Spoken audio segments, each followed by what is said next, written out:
Ryan. Welcome back to another What's for Dinner. This week we are cooking out of Food Network's November of 2020 issue.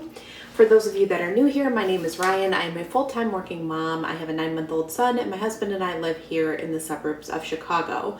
On my channel, you can find me every Wednesday making one of these What's for Dinner videos where I show you a few of the recipes that I try during the week. I like to try recipes out of magazines, food cooking related magazines that I get in the mail, as well as cookbooks, the internet, friends' recipes, you name it, I try it. My only requirements for these typically is that I'm making them on a weeknight, so I like to get them done in 30 minutes. If they have to cook in the oven for a little bit longer, fine, but generally a 30-ish minute meal is what I'm looking for. I'm also looking for not a ton of ingredients, and a lot of the times I look for healthy recipes, although this week we are not. I don't know, I must have been hungry when I chose the recipes in my meal plan this week because, oh my gosh, the cheese, like all the cheese.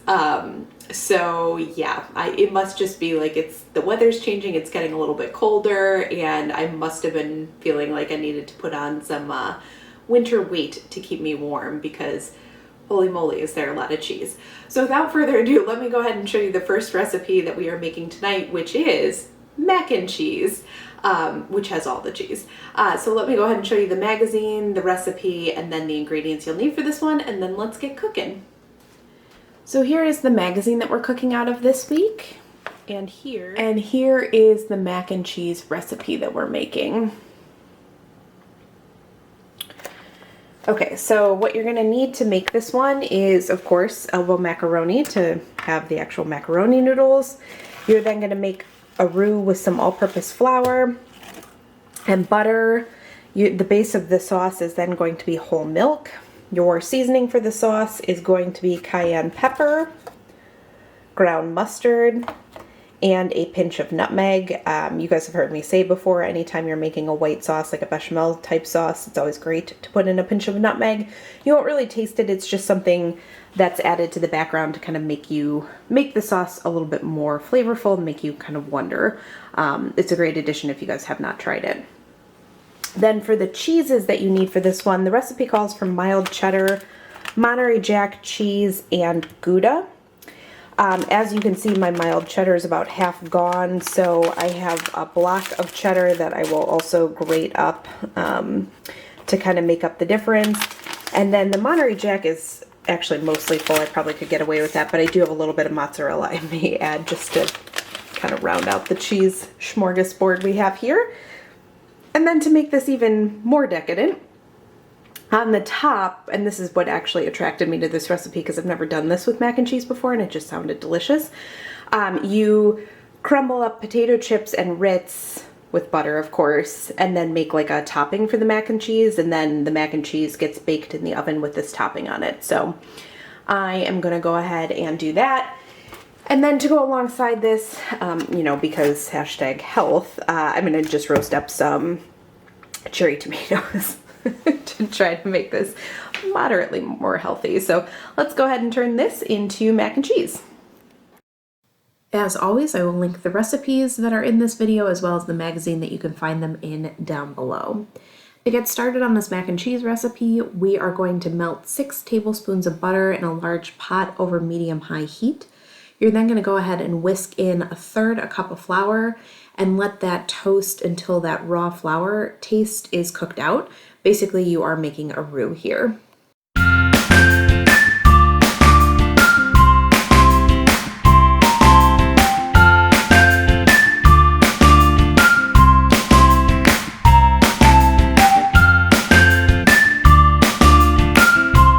Once you've cooked your roux for about 2 minutes and it's lightly toasted, you're going to add 4 cups of whole milk and whisk that until there are no lumps and it's nice and smooth.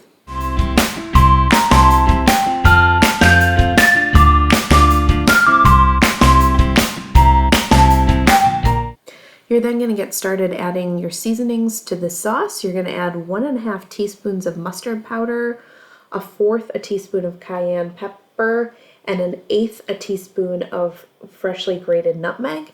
You're also going to go ahead and add in 1 teaspoon of salt. You're then going to want to let that simmer for 7 to 8 minutes or until the sauce thickens slightly. You're then going to whisk in your cheese, which again is 2 cups of Monterey Jack cheese, 2 cups of Gouda, and 1.5 cups of grated mild cheddar cheese. You're going to whisk that until your sauce comes together.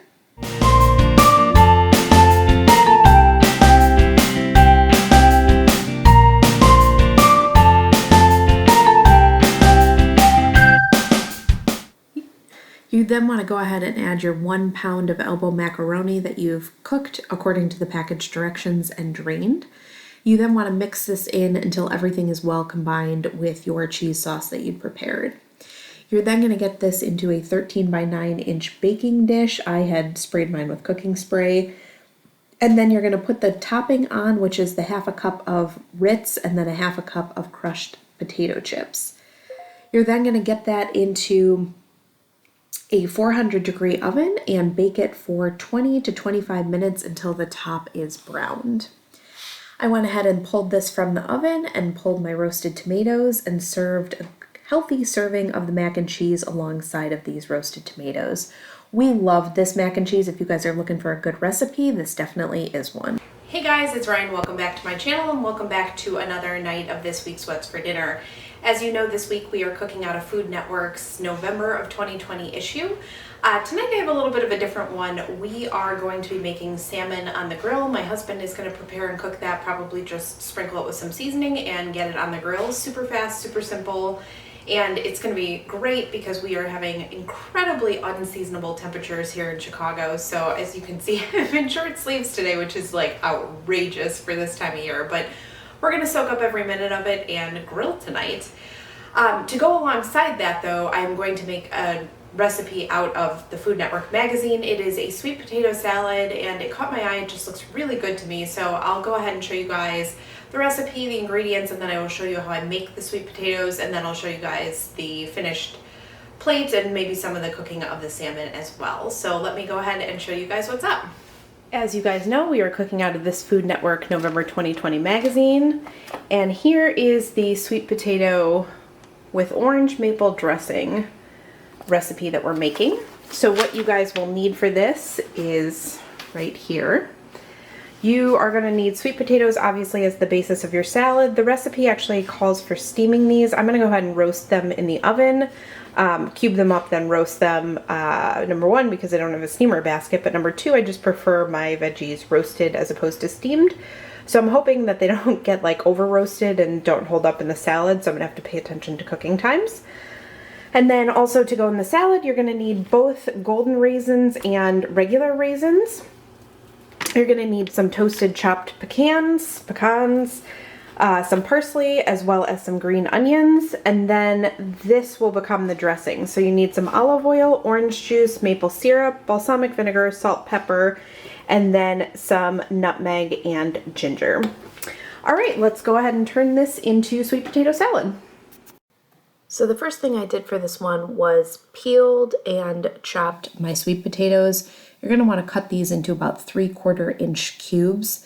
I'm not going to lie, I find peeling and chopping sweet potatoes to be one of the most tedious things on the planet. I also find it very hard to kind of manage cutting the sweet potatoes just because they're starchy and hard, and it's just not easy. So basically get these cut into cubes any way you can.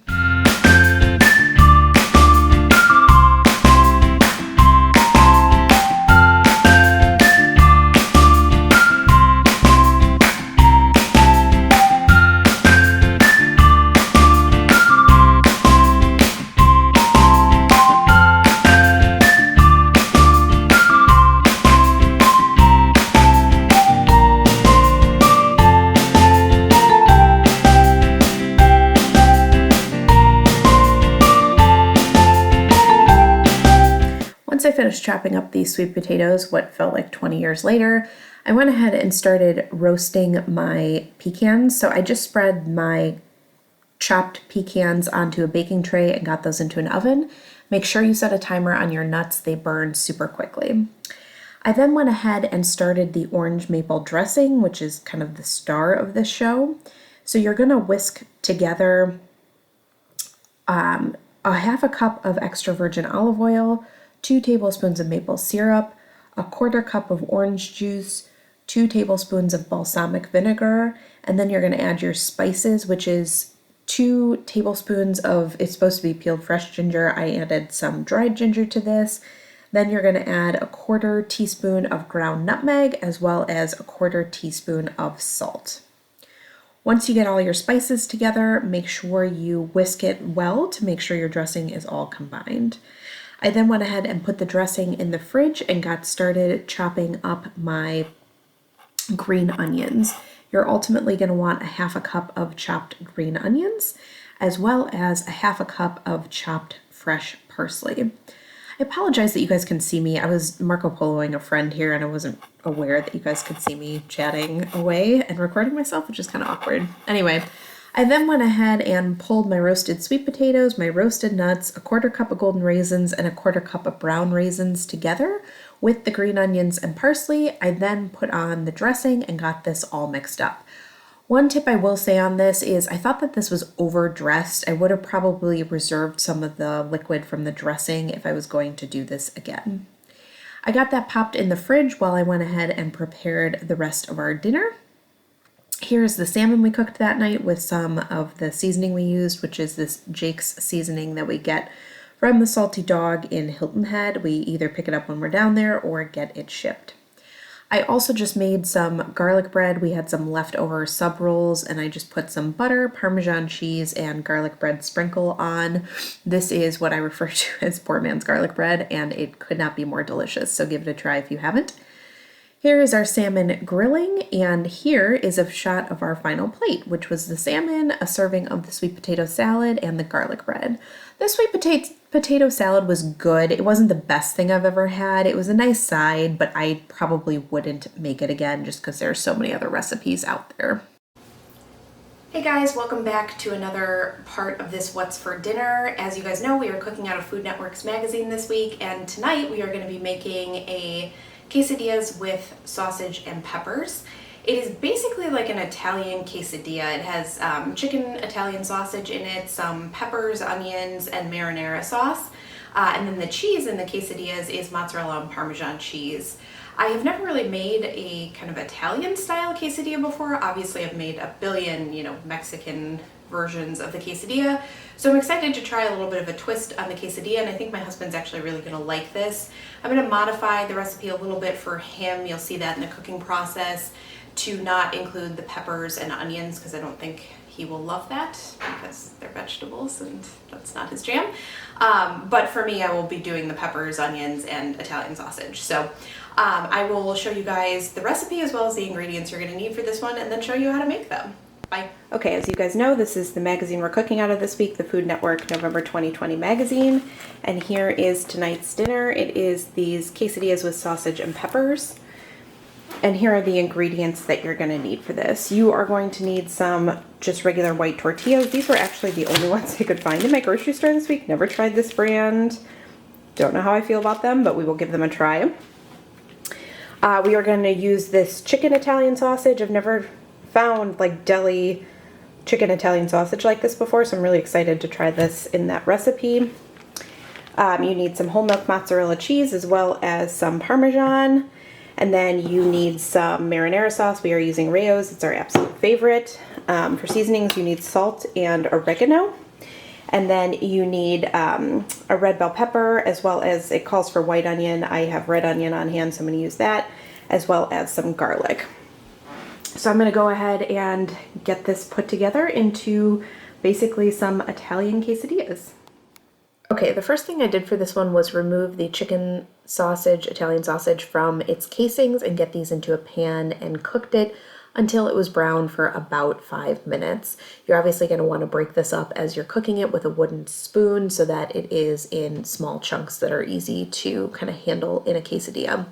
I probably would have added a tablespoon of olive oil to this. If I am recalling correctly, I was out of olive oil at this point, which I know, how does that even happen? I feel like it's such a kitchen staple, like rookie mistake to allow yourself to run out of that. So while that was browning, I went ahead and chopped up my peppers. For this, you are going to need 2 bell peppers, of any color, as well as 1 small onion that you're going to slice. I did find a white onion. I know I said I was going to use a red, but I found a white onion in my fridge, so I went ahead and used that instead. You'll also notice that I am using a half an onion and only 1 pepper. Again, that's because my husband's quesadillas were going to be veggie free. You also are going to want to go ahead and peel and chop 2 cloves of garlic. Again, I reduced the amount of garlic I was using to 1 clove because I was the only one who was going to be veggieing for my quesadillas. Once I was done with that, I turned my attention back to the meat, which here you see me basically dividing it into 2 pans. From here on out, I was going to handle mine with the veggies that you see me adding to the pan here, and then my husband's separately, which was just going to be the meat and cheese version. So in my pan, I went ahead and added the veggies, some salt and pepper, and then put that on, stirring occasionally until the vegetables were about tender for about 15 minutes. Once the veggies were tender, I added 1/3 cup of marinara sauce and 1/3 cup of water to both my husband and my skillet and stirred it until the vegetables and the meat mixture were lightly coated and the skillet was mostly dry. This took about 3 to 5 minutes. You're then going to want to transfer that to a medium bowl and wipe out your skillet so that it is clean. You're then going to lay your tortillas out on a work surface. You're going to top one side of the tortilla with 1/4 cup of mozzarella and 1/2 tablespoon of Parmesan. You're then going to add 1/4 of the sausage and pepper mixture to the top of the cheese, and then you're going to add another 1/4 cup of mozzarella and 1/2 tablespoon of Parmesan. You then want to fold the tortillas in half and press them kind of gently so that they stay in process. You'll then brush the tortillas with the remaining tablespoon of olive oil and then kind of work in batches to cook the quesadillas in the skillet until they're browned, about 2 minutes each side. Again, I think I was out of olive oil this night, so I don't think I ended up brushing the sides with olive oil. And frankly, I actually think these turned out just fine. I thought they came out kind of toasty and a little bit crispy, and I really had no complaints not using the oil, so don't be afraid to skip that if you need to. Once these were done, I got them out of the pan, and then I used a pizza cutter just to kind of cut them into third slices. I ultimately ended up serving 2 of these quesadillas per person with some warmed up marinara sauce on the side. We really liked this recipe. It was a lot of fun to have an Italian quesadilla, and we would recommend it.